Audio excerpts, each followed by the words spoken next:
Take माथा दिया मैंने तेरे चरण, टेक माथा दिया मैंने तेरे चरण।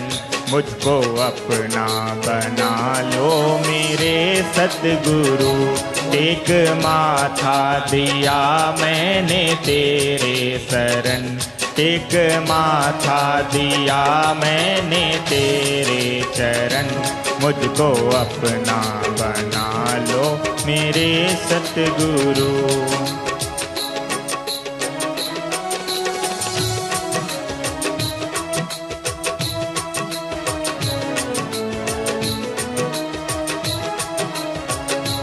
टेक माथा दिया मैंने तेरे चरण, मुझको अपना बना लो मेरे सतगुरु।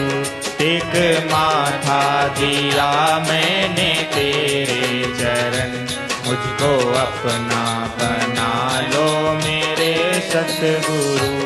मैं आया भटक कर हूँ दर पे तेरे, मैं आया भटक कर हूँ दर पे तेरे।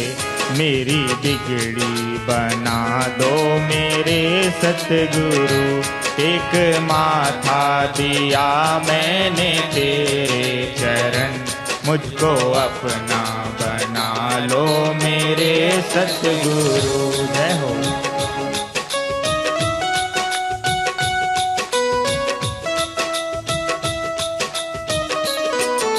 और क्या कहना है? गलती मुझसे हुई पाप मैंने किया, गलती मुझसे हुई पाप मैंने किया। तेरे चरणों में आकर है सिजदा किया, तेरे चरणों में आकर है सजदा किया। पाप मेरे मिटे भूल मेरी मिटे, पाप मेरे मिटे भूल मेरी मिटे। ऐसा ज्ञान दिला दो मेरे सतगुरु, टेक माथा दिया मैंने तेरे चरण, टेक माथा दिया मैंने तेरे चरण। मुझको अपना बना लो मेरे सतगुरु। जय हो।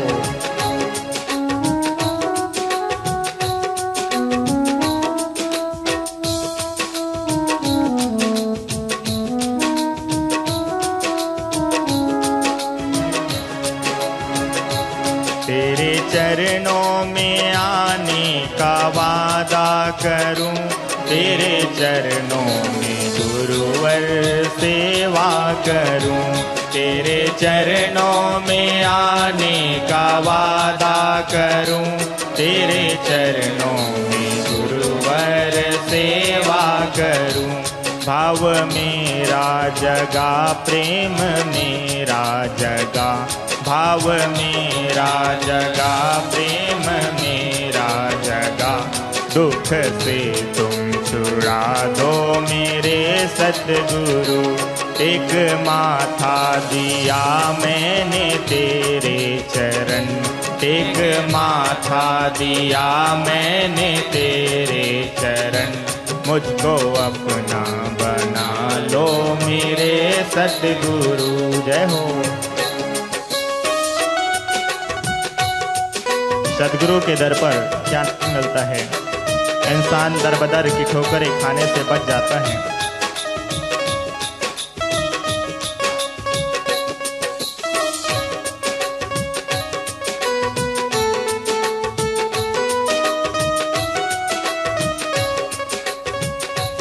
जिंदगी के सफर की कहूँ दास्ता, जिंदगी के सफर की कहूँ दास्ता।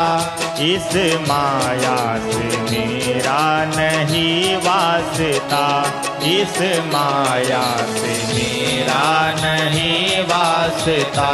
सबसे प्यारा लगा है तेरा आसरा, सबसे प्यारा लगा है तेरा आसरा।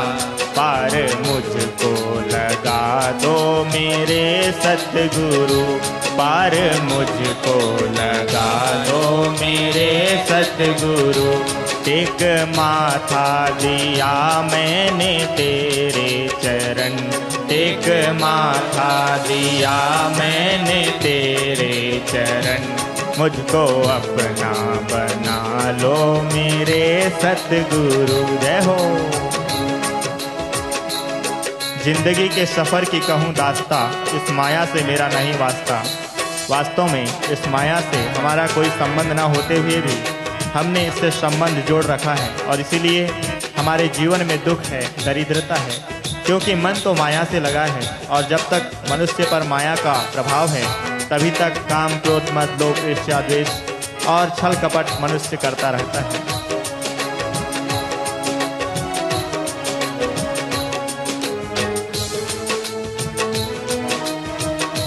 और क्या कहना है गुरुदेव के लिए। ब्रह्मा विष्णु से बढ़कर तेरा काज है, ब्रह्मा विष्णु से बढ़कर तेरा काज है। तेरी महिमा तो गुरुवर बड़ी आज है, तेरी महिमा तो गुरुवर बड़ी आज है। प्रेम उसको लिखे नजरों में दिखे, प्रेम उसको लिखे नजरों में दिखे।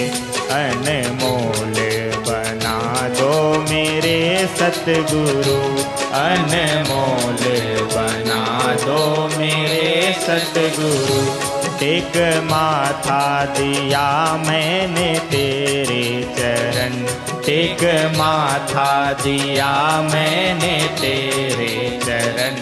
मुझको अपना बना लो मेरे सतगुरु, मुझको अपना बना लो मेरे सतगुरु। मैं आया भटक कर हूँ दर पे तेरे, मैं आया भटक कर हूँ दर पे तेरे। मेरी बिगड़ी बना दो मेरे सतगुरु, मेरी बिगड़ी बना दो मेरे सतगुरु। टेक माथा दिया मैंने तेरे चरण, टेक माथा दिया मैंने तेरे चरण। मुझको अपना बना लो मेरे सतगुरु, मुझको अपना बना लो मेरे सतगुरु। मेरे सतगुरु, मेरे सतगुरु, मेरे सतगुरु, मेरे सतगुरु। बोलिए सतगुरु भगवान की जय। बहुत बहुत धन्यवाद। अब आइए इसके पश्चात मैं हमारे गुरुदेव के महान शिष्य श्री सिलकर साहब जी से निवेदन करूंगा कि आप अपने विचार रखने की कृपा करें। बोलिए सद्गुरु भगवान की जय। मेरे परम आराध्य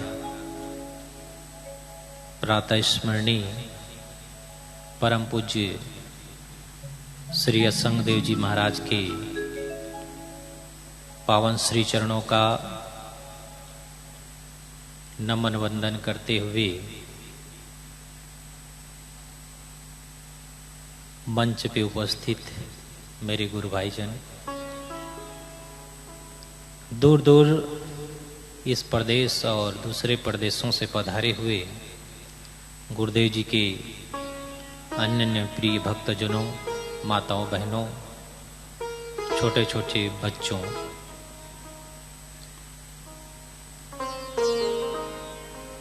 आप सबको सादर साहेब बंदी करते हुए साहेब बंदगी। जय सिया राम, जय श्री कृष्ण, जय श्री महाकाल।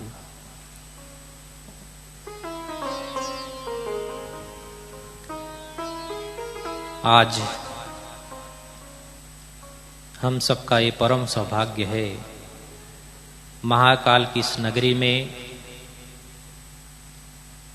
3 दिनों के लिए पूज्य श्री गुरुदेव जी का ये सुखद सत्संग कथा हो रहा है। आज कथा का दूसरा दिवस है। कुछ क्षणों में परम पूज्य श्री गुरु महाराज का हम आप सबको दर्शन भी होगा। तो आइए गुरुदेव जी के आने के पूर्व मैं आप सबके बीच में जो कुछ भी मैंने गुरु महाराज के श्रीमुख से सुना है और जो कुछ भी मेरे पल्ले पड़ा वही ज्ञान केवल दोहराने का प्रयास करूंगा। ज्ञान तो गुरु का है लेकिन मुख मेरा है। जो उसमें त्रुटियां हों कृपया क्षमा करेंगे।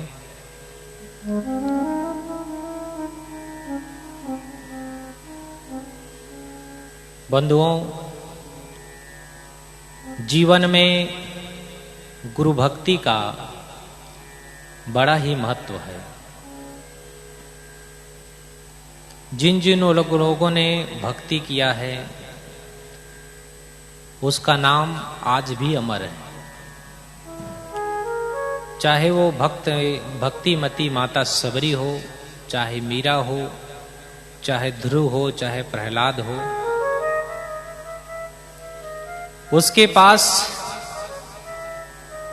भले धन ना हो लेकिन भक्ति रूपी धन उसके पास था। भक्ति की परम ऊंचाई को प्राप्त किया है, इसलिए उसका नाम आज अमर है। और भक्ति माता सबरी ने किया। एक छोटे परिवार में उसका जन्म हुआ। सबरी 9-10 वर्ष की थी, तभी से उसके मन में लालसा जगी और उन्होंने तपस्या प्रारंभ कर दिया। उसके घर वाले उनकी शादी के लिए, पहले बचपने में ज्यादातर 8-9 वर्ष की उम्र में शादियां हो जाती थी। छोटी उम्र में माता पिता बच्चों की शादी कर देते थे, प्रथा थी उस। तो उनके शादी के समय घर में भेड़ बकरियां ला करके बांधी गई। सबरी ने अपने माँ बाप से पूछा कि ये भेड़ बकरी क्या होंगे, इसका क्या होगा। तो उसको बताया गया कि आपके शादी में मेहमान आएंगे, उस मेहमान को इसको काट करके इसका भोजन बना करके इसको पका करके उसको मेहमानों को खिलाया जाएगा। सबरी के मन में बड़ा दुख हुआ। एक व्यक्ति की शादी और हजारों जीव जंतुओं की बर्बादी। इतनी भक्तिवान वो सबरी थी, उसके मन में इतनी दया, इतनी करुणा बचपने से उसके मन में जागृत हो गई। उन्होंने सोचा कि मेरी एक शादी के कारण इतने जीव जंतु का हिंसा होगा, ये नहीं होना चाहिए। शादी की ही रात को सबरी घर से निकल जाती है और घर से निकल करके वन की ओर प्रस्थान करती है।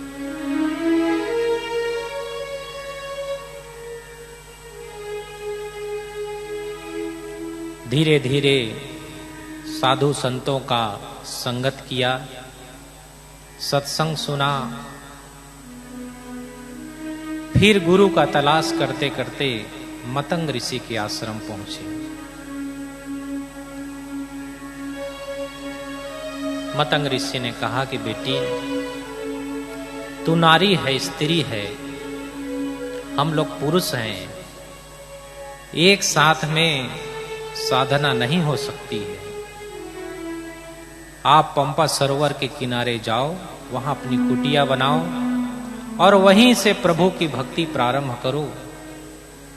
और बीच बीच में दर्शन करने के लिए आ जाना, और कभी कभी दर्शन देने के लिए हम भी आ जाएंगे। परंतु समाज में किसी भी प्रकार से कोई लांछन ना लगे, इसलिए अलग अलग जगहों पर रह करके हम अपनी अपनी साधना करेंगे। गुरु की आज्ञा पा करके सबरी भक्ति करने लगी, और भक्ति करते करते करते करते जवानी भी निकल गई। धीरे धीरे बुढ़ापा अवस्था आ गई। जब हमारी भक्ति परिपक्व हो जाती है, तभी जाकर के भगवान का दर्शन, गुरु का दर्शन, महान पुरुषों का दर्शन मिलता है। भक्ति कब प्राप्त हुई, भगवान का दर्शन कब सबरी को प्राप्त हुआ? बिल्कुल अंतिम अवस्था में। आपने एक चीज देखा होगा, माताएं अक्सर करके जानती हैं, जब खिचड़ी पकाया जाता है, खिचड़ी में जब तक खिचड़ी पक ना जाए तब तक उसमें बुलबुले उड़ते हैं और बुदबुद की आवाज आती है। और खिचड़ी जब पक जाती है फिर उसमें आवाज आना बंद हो जाती है। तो आप जब अपने परिपक्व अवस्था में जब पहुंच जाते हैं, तब संसार के जो नाना प्रकार के हम दुख और द्वंद्वों में फंसे हैं, मन के विकारों में फंसे हैं, वे सब शांत होकर के हमारा मन पूर्णतः भगवत में लीन हो जाता है। प्रभु के चरणों में, गुरु के चरणों में हमारा मन जब लीन हो जाता है तो हमारा ये मन चंचल होने से रुक जाता है, और तब जाकर के सभी चंचलताओं को छोड़ने के बाद ही हम किसी महान संत का दर्शन, महान पुरुष का दर्शन, महान सत्ता का दर्शन पाते हैं। तो भक्ति के मार्ग में जिन जिन लोगों ने परम ऊंचाई को, श्रेष्ठ ऊंचाई को छुआ है, आज भी उनका नाम अमर है। तो भक्ति करने से आखिर हमको मिलता क्या है? ये भक्ति आखिर कौन सी चीज है जिसको करने से हमको सारी सुख सुविधाओं के साथ साथ शांति भी मिलती है? इस पर हमारे पूज्य गुरुदेव श्री असंग देव जी के जो गुरुदेव जी थे, पूज्य श्री क्षमा देव जी, और उनके गुरुदेव जी थे सदगुरु विशाल देव जी। विशाल देव जी का एक ग्रंथ है जिसका नाम है भवयान, अर्थात संसार सागर से कैसे पार होना है, वो सारी चीजें उसमें लिखी हुई है, जिसमें भक्ति भरण एक प्रसंग है। और उसमें सदगुरु विशाल देव जी ने बहुत अच्छी बात लिखी हुई है कि करे गुरु भक्ति ज्ञान धन लूटे। यह अवधी भाषा में है, लेकिन आपको पूर्णतः मैं हिंदी में बताऊंगा इसका मतलब क्या होता है और आखिर हमको भक्ति करने से मिलता क्या है। क्योंकि आदमी को जब तक लाभ नहीं पता होगा ना, तब तक वो चीज परचेज नहीं करता है। जैसे कोई आदमी मोबाइल खरीदने जाए, लेकिन उस मोबाइल का फंक्शन ना मालूम हो उसको, कि इसमें क्या क्या नए फीचर्स हैं, वो मोबाइल नहीं खरीदेगा। बैंक में जाएगा कि बैंक का सिस्टम नहीं समझेगा कि हम इसमें बैंक में लेन देन करेंगे तो इसका ब्याज कितना मिलेगा, हमको नुकसान होगा कि लाभ होगा, उसको भी नहीं खरीदेगा। कपड़ा खरीदने जाएगा तो वहां भी उसको देख लेगा कि इसकी मजबूती कैसी है, देखने में कैसे लगेगा, तब तक उसको भी नहीं खरीदेगा। तो भक्ति में लाभ क्या है, वो जब तक लोगों को मालूम नहीं होगा तब तक वो भक्ति करेगा क्यों? क्योंकि लोग जो है वैसे भी भक्ति मार्ग में बहुत कम ही लगते हैं। भक्ति के लिए, सत्संग के लिए सबको सिखाना पड़ता है, मनाना पड़ता है, लेकिन कुसंग के लिए किसी को कहना नहीं पड़ता है, वो ऑटोमेटिक उसमें आदमी चला जाता है। थोड़ी देर शांत रहेंगे। तो करे गुरु भक्ति ज्ञान धन लूटे। भक्ति में सबसे पहले क्या होता है कि ज्ञान रूपी जो धन है, देखिए धन कई प्रकार का होता है। ये रुपये पैसे भी धन है, आपका जो बिल्डिंग है, घर है, वो भी एक धन है, और आपका एक परिवार है वो भी धन है, और आपका पुत्र है, पुत्री है, वो भी एक धन है, पति पत्नी भी एक प्रकार का धन है। तो ऐसे ही भक्ति में सबसे पहले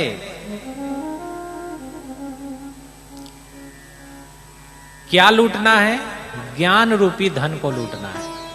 गुरु जी जब सत्संग सुनाते हैं तो अपना वो सद्ज्ञान देते हैं, तो उस ज्ञान रूपी धन को सबसे पहले प्राप्त करना।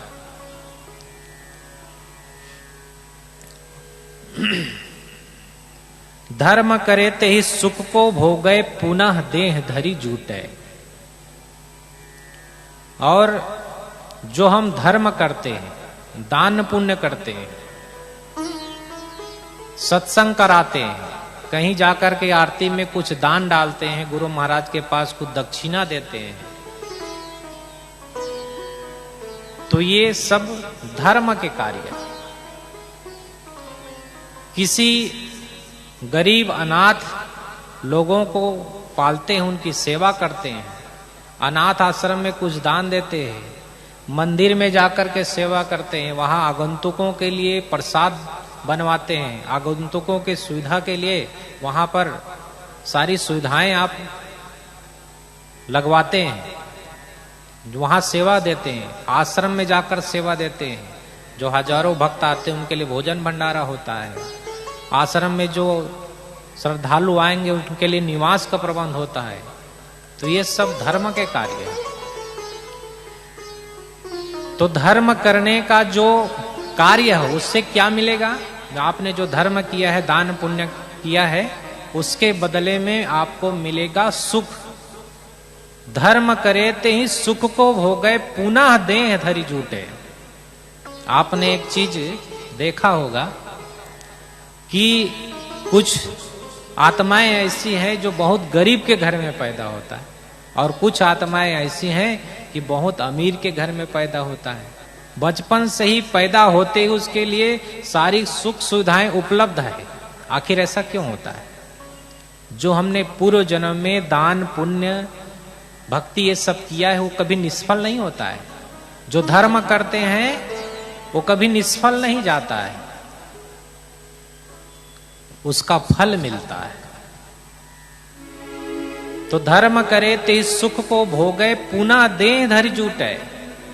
तो जो हमने धर्म किया है, अच्छे कर्म किया है, उसका फल हमारा फिर से जन्म हुआ तो वहां मिल जाता है, जिसको बोलते हैं प्रारब्ध।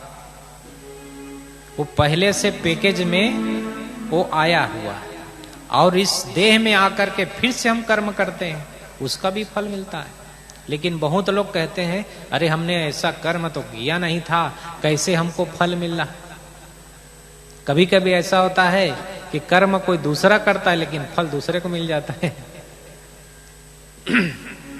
भाई गाड़ी चला रहे हैं, तेज ड्राइवर ने चलाया, एक्सीडेंट कर दिया, लेकिन बेचारा जो बैठा था ना,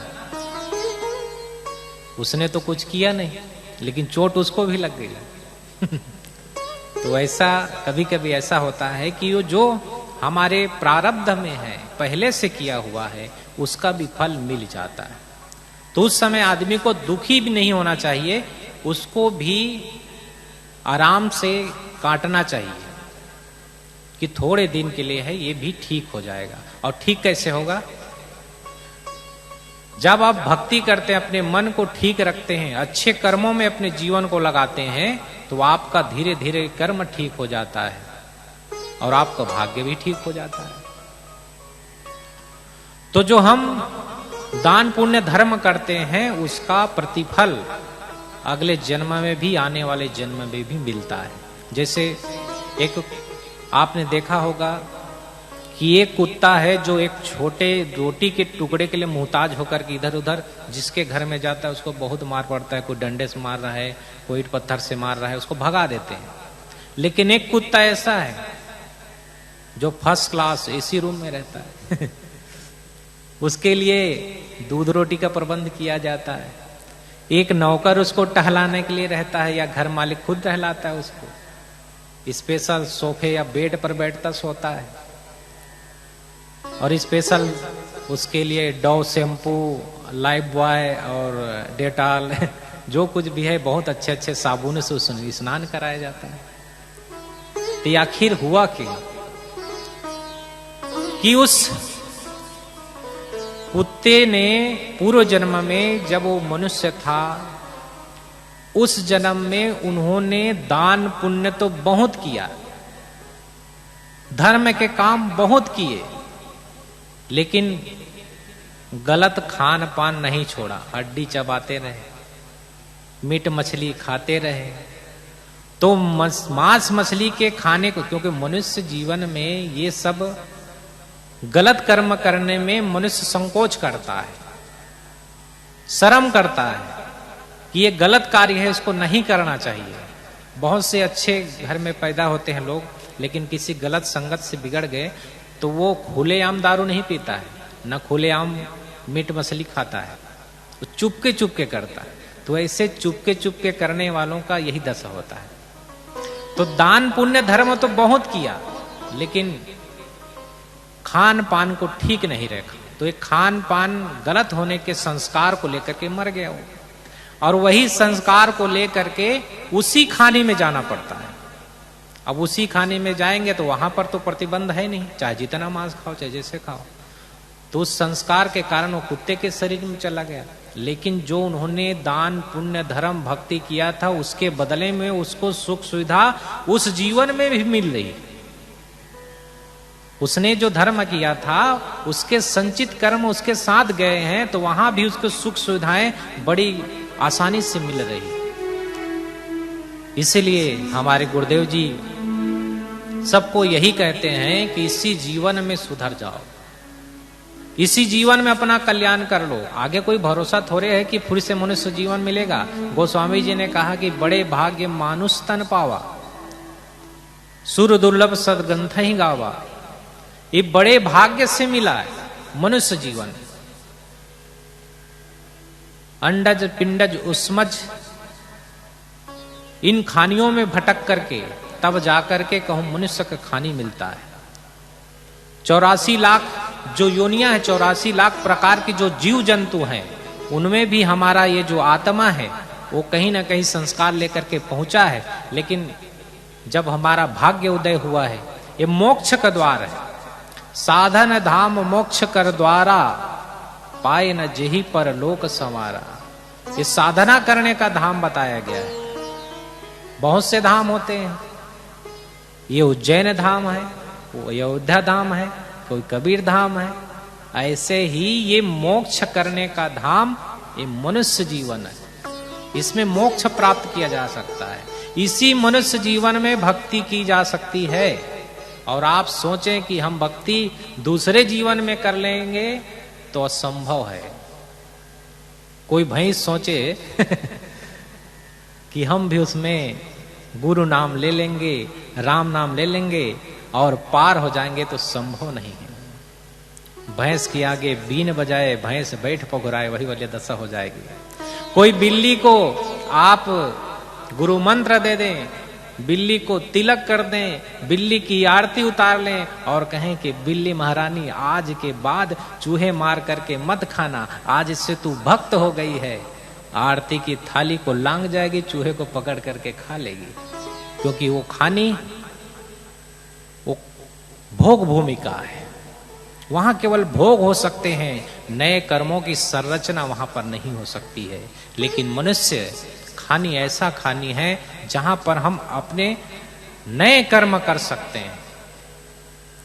भले ही हमारे बाप दादाओं ने भक्ति ना किया हो, कभी कभी को लोग, एक बहुत बड़ी भ्रांति है, लोग कहते हैं कि हमारे कुल में, हमारे परिवार में भक्ति नहीं छाजती है, हम भक्ति करे हैं तो ये नुकसान हो गया, हमारा ट्राली पलट गया, भक्ति किए, गुरु मंत्र लिए, हमारा भैंस मर गया, कोई कहता है कुछ और हो गया। तो ऐसा नहीं है। कभी कभी ऐसा होता है कि जो घटनाएं घटने वाली होती है वो समय पर घट जाती है, लेकिन कुछ ऐसा अवसर होता है कि उसी समय अगर हो गया तो लोगों के मन में संदेह हो जाता है। लेकिन नहीं,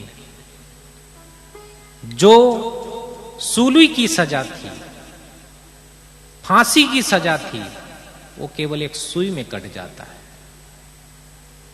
एक सुई में कट जाता है भक्ति के प्रभाव से। और भक्ति को टालना नहीं चाहिए। कई लोग कहते हैं कि ये तो भक्ति का जो कार्य है वो बुढ़ापे का है, लेकिन ये भक्ति बुढ़ापे का नहीं है, ये जवानी अवस्था, बचपने अवस्था से है। जब आप अच्छी अवस्था में भक्ति करेंगे तो उसका फल बहुत अच्छा मिलेगा। क्योंकि जब कानों से सुनाई नहीं देगा तो आप गुरुदेव जी के वचनों को कैसे सुनेंगे। बुढ़ापे अवस्था में, जर्जर अवस्था में सब इंद्रियां शिथिल हो जाती है, ना तो आंखों से ठीक से दिखाई देता है, तो महान पुरुषों के, भगवत पुरुषों के, भगवान के मंदिरों में जाकर कैसे दर्शन करेंगे। पैर से ठीक से चला नहीं जा सकता तो आप तीर्थों में कैसे जाएंगे। जब अच्छी अवस्था हो तभी से भक्ति प्रारंभ कर देना चाहिए। और सभी माताओं बहनों से भी निवेदन है, पुरुष भक्तों से भी निवेदन है, आप तो आते हैं सत्संग में, लेकिन आपकी आने वाली जो पीढ़ी है, जो बच्चे हैं, उनको भी सत्संग से जोड़िए। पढ़ा लिखा करके उसको भौतिक ज्ञान तो दे देंगे आप, लेकिन संस्कार और आध्यात्मिक ज्ञान संत गुरु के चरणों में आकर ही प्राप्त होगा। और तभी आपको अच्छा सुख मिल सकता है। अगर आपका जो आने वाली पीढ़ी है वो बिगड़ जाए तो आप दुखी रहेंगे। इसलिए कल भी मैंने निवेदन किया था कि बच्चों को अच्छे संस्कार दें। तो ये भक्ति जो है इसी मनुष्य जीवन में ही संभव है, दूसरे खानियों में संभव नहीं है। इसलिए मनुष्य का जो जीवन मिला है इसमें हम भक्ति करें। तो दान पुण्य जो किया है, धर्म किया है, उसका फल दूसरे आने वाले जन्म में भी प्राप्त हो। इसलिए दान पुण्य भी करें, सत्संग करें, भक्ति करें, सेवा करें। और सेवा केवल शरीर से ही हम सेवा करें वो सेवा नहीं होता है। आप धन से भी सेवा कर सकते हैं, मन से भी सेवा कर सकते हैं, तन से भी सेवा करते हैं, कोई सामान वस्तु से भी सेवा कर सकते हैं। कई प्रकार से आप सेवा कर सकते हैं। और भक्ति करने से क्या मिलता है? छोड़ी कुसंग सुसंग में लागे, मिथ्या खर्च से छूटे। भक्ति करने वाला आदमी जो है वो कुसंग से छूट जाता है। छोड़ी कुसंग सुसंग में लागे, कुसंग छूट जाता है और सुसंग अर्थात उसको सत्संग मिल जाता है। मिथ्या खर्च से छूटे। मिथ्या खर्च अर्थात बेफुजूल का जो खर्च होता है। जैसे जो आदमी भक्ति करने लगा, गुरुदेव जी सारा नशा व्यसन छुड़ा देते हैं, तो नशा व्यसन से हजारों लाखों रुपए जो आप व्यर्थ में खर्चा करते हैं, बीड़ी पीने में, सिगरेट पीने में, पुड़िया खाने में, शराब पीने में, मांस मछली खाने में, वो सारा खर्च आपका बच जाता है। भक्ति से ये लाभ है। बहुत से भक्त यहां बैठे हुए हैं, किसी के नाम लेने की जरूरत नहीं है, जिन्होंने गुरु जी से बहुत प्रेम बढ़ाया, बहुत लगन लगाई, जो प्रेम दारू में रखा वो प्रेम गुरु जी के चरणों में जोड़ दिया, उसकी जिंदगी सुधर गई, बदल गई। बहुत से ऐसे भक्त लोग मिले हैं जो बस कुछ नहीं, अब मरना ही है, ऐसे सोच लिए, उसकी भी जिंदगी गुरु जी के आशीर्वाद से, गुरु जी की कृपा से, गुरु जी के चरणों में लगन लगाने से, भक्ति करने से छूट गई। नहीं तो लोग गृहस्थ जीवन में इतना तंग हो जाते हैं। कभी कभी होता है कि ये बेकार में जिंदगी जी रहे हैं, लेकिन गुरु का जब आश्रय मिल जाता है, क्योंकि संसार से जब ठोकर आदमी खाता है तो सोचते हैं चलिए थोड़ा गुरु महाराज के आश्रम पर चलें, गुरु जी का दर्शन करें। आते हैं दुखित होकर के, लेकिन हमारे गुरुदेव जी सबके दुखों को दूर करके उसके मन में, उसके जिंदगी में खुशियां भर देते हैं, और गुरु जी स्वयं हंसते हैं और उनको हंसाते हैं, सारा दुख उनका दूर हो जाता है। तो भक्ति में ये फायदा है कि आपका जो मिथ्या खर्च हो रहा था, आप 10 दोस्तों के साथ बैठ करके दारू पी रहे थे, एक दिन में 1000 रुपये खर्च होता था, वो 1000 रुपये बच गया, और आपके आने वाले जिंदगी में बहुत से रुपये बच जाएंगे। लोग सोचते हैं कि हम गरीब हैं। मैंने यहां तक देखा बहुत से मजदूर, काम करने वाले, पत्थर तोड़ने वाले, वो भी दारू पीते हैं और दिन भर पुड़िया खाते हैं और दिन भर बीड़ी पीते हैं। 100-200 रुपए उनके डेली का खर्च हो जाता है। 200-250 रुपया कमाते हैं, 100 रुपया खर्च कर देते हैं, कहां से बचेगा? उसी में दाल चावल लाना है, चाय शक्कर लाना है, परिवार पालना है, बच्चों को पढ़ाना है, बचेगा कहां से? क्योंकि सारा इनकम जो है वो आपका कुसंग में जा रहा है, गलत खान पान में जा रहा है। तो इसलिए आप भक्ति करेंगे, गुरु जी से जुड़ेंगे, गुरु जी का ज्ञान सुनेंगे, गुरु जी के चरणों में श्रद्धा रखेंगे, प्रेम रखेंगे, तो आप बड़े बड़े जो खर्च हो रहे हैं आपसे, गलत गलत खर्च हो रहे हैं, उससे आप छूट जाएंगे। मिथ्या खर्च से छूटे। होवे शक्ति विफल नहीं तन की। और जो हमारे शरीर में जो हम भोजन करते हैं उससे जो शक्ति बनती है, ऊर्जा बनती है, वो ऊर्जा गलत कार्यों में नहीं लगता है। जो आदमी भक्ति करता है वो कभी चोरी करने नहीं जाएगा, कहीं व्यभिचार करने नहीं जाएगा, कहीं लूट मार करने नहीं जाएगा, कभी किसी का मर्डर करने नहीं जाएगा।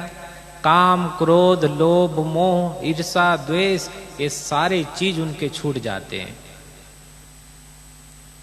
तो होवे शक्ति विफल नहीं तन की। और जो शक्ति बनेगा भोजन करके, प्रसाद ग्रहण करके, उस प्रसाद से वो भगवत भक्ति करेगा, गुरु का नाम जपेगा, प्रभु का नाम जपेगा, दिन भर वो भक्ति में मस्त रहेगा। खाली समय मिलेगा तो कोई राम राम कहता है, कोई साहेब बंदी करता है, कोई गुरु गुरु जपता है, तो उसका मन भक्ति में लगा रहेगा। और उनके जो शरीर में जो भोजन करने से जो ऊर्जा बनी है उस ऊर्जा को समाज की सेवा में, सत्संग में लगाएगा। भक्ति करने से यह फायदा है। होवे शक्ति विफल नहीं तन की, निज कारज मन कूटे। और मन जो है अपने निज कल्याण में, अपने आत्मा के कल्याण में उसका मन लगेगा,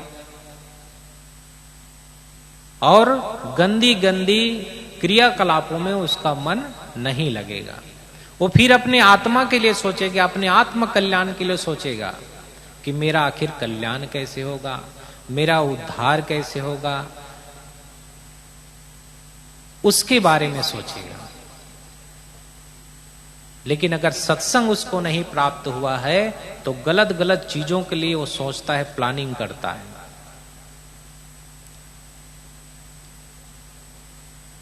तो ये भक्ति से फायदा है। और फायदा बताते हैं गुरु महाराज, तृष्णा रहित जो सुख को पावे,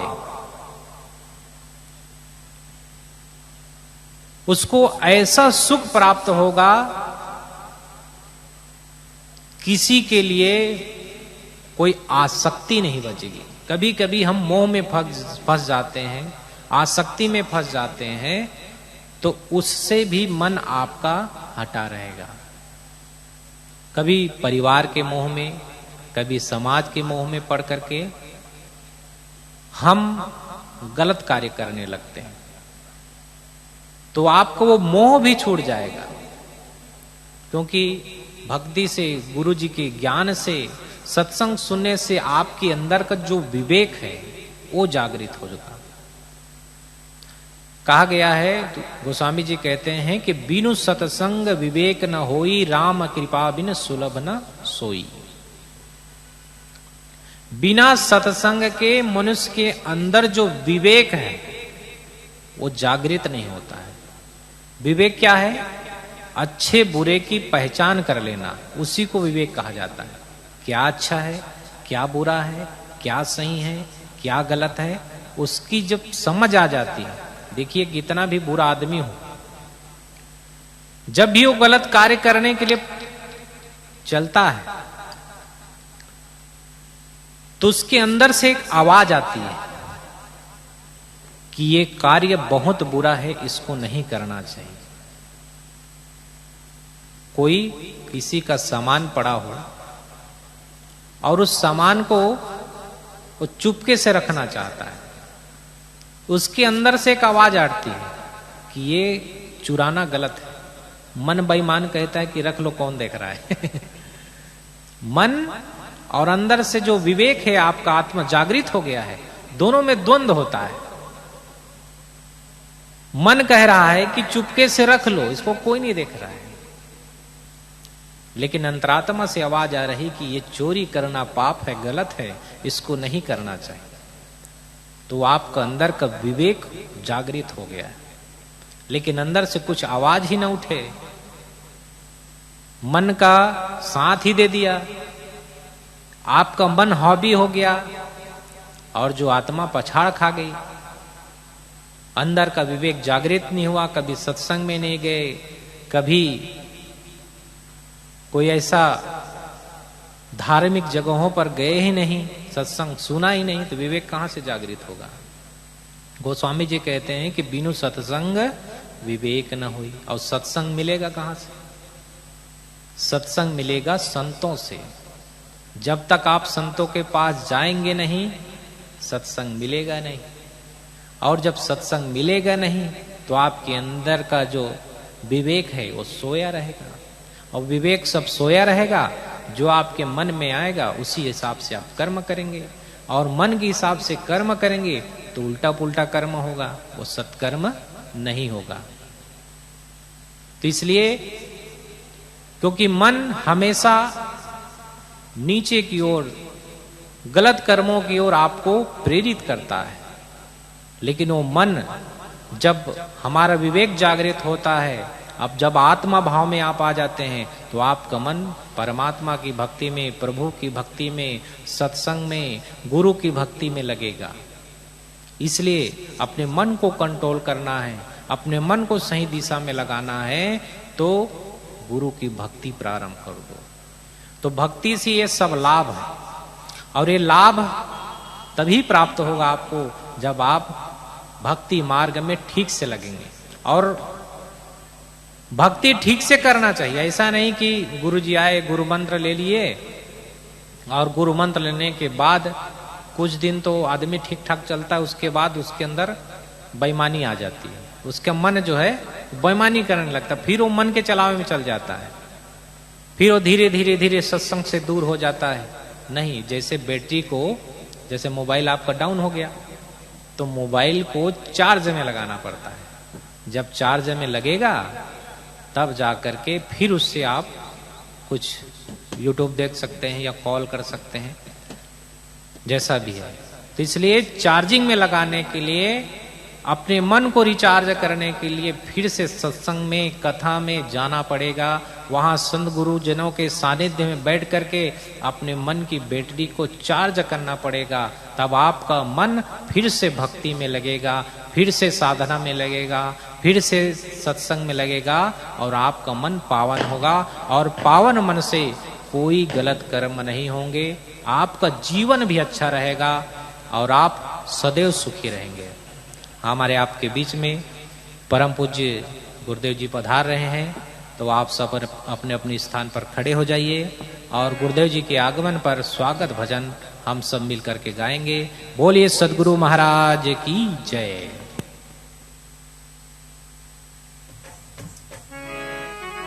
सभी खड़े हो जाएं। परम पूज्य गुरुदेव जी का आगमन धीरे धीरे इस पावन मंच की ओर हो रहा है।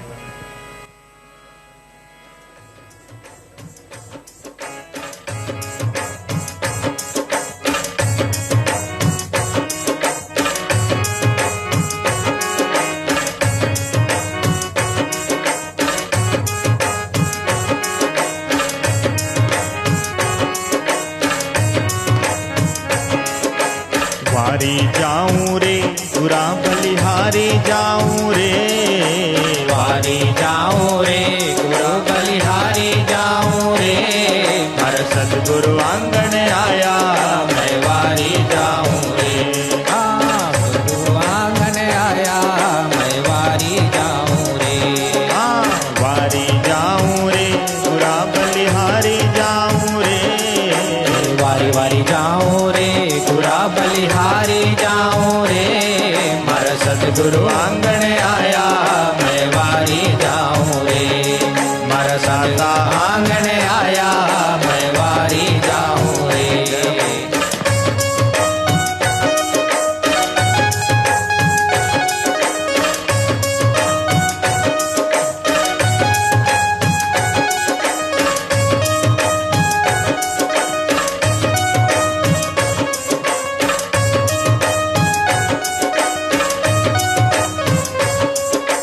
सतगुरु आंगन आया मैं गंगा गोमती नाया, सतगुरु आंगन आया मैं गंगा गोमती नाया, सतगुरु आंगन आया मैं गंगा गोमती नाया, सतगुरु आंगन आया मैं गंगा गोमती नाया, मारे निर्मल हो गई काया मैं वारी जाऊं रे।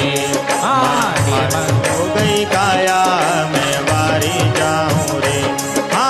वारी जाऊं रे गुरा बलिहारी जाऊं रे, वारी जाऊं रे गुरा बलिहारी जाऊं रे, मारा सतगुरु आंगन आया मैं वारी जाऊं रे।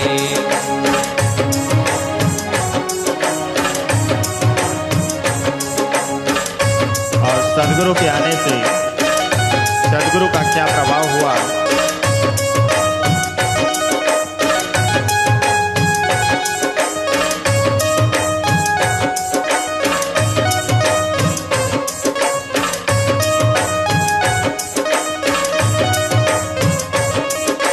सदगुरु दर्शन दिन्हा मारा कर्म भरम सब छीना, सतगुरु दर्शन दिना हर कर्म भरम सब छीना, सदगुरु दर्शन दिन्हा मारा भाग्य उदय कर दीन्हा, सतगुरु दर्शन दिना धर्म वर्म सब छीना, मैं वारी जाऊं रे, हाँ वारी जाऊं रे, बुरा बलिहारी जाऊं रे, वारी जाऊं रे, बुरा बलिहारी जाऊं रे, मारा सदगुरु आंगन आया, मैं वारी जाऊं रे, मारा दाता आंगन आया, मैं वारी जाऊं रे।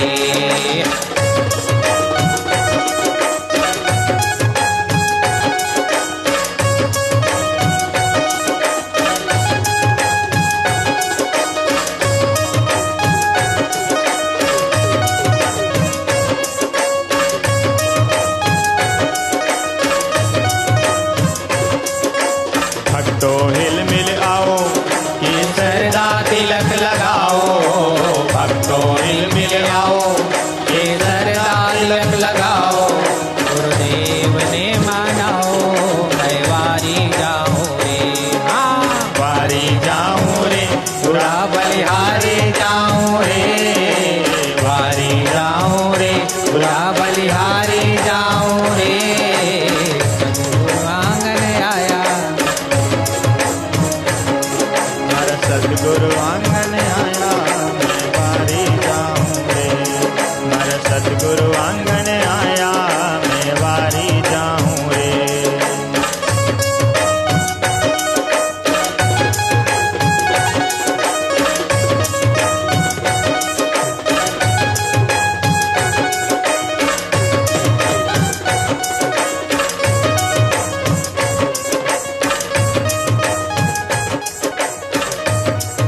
बोलिए सदगुरु भगवान की जय।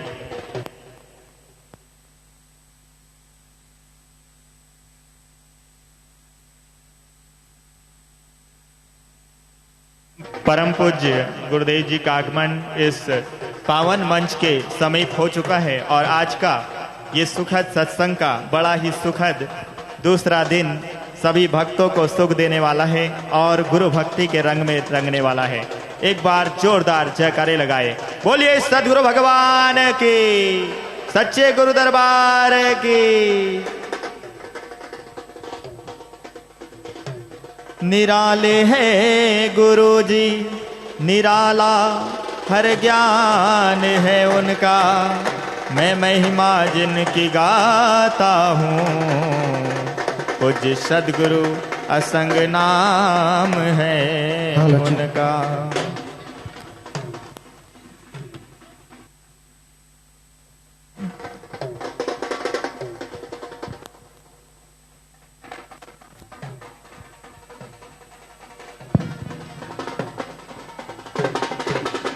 Hello hello check, hello hello check, hello hello hello hello hello hello.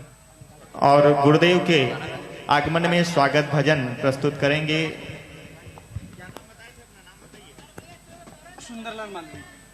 Sundarlal Malvi जी। बहुत बहुत धन्यवाद। राष्ट्रीय स्तर के गायक हैं सुंदरलाल मालवी एवं सभी उनके साथी उज्जैन दूरदर्शन कलाकार से राष्ट्रीय गायक एवं संगीतकार। आइए उनकी भजनों का हम सभी लाभ लें। धन्यवाद।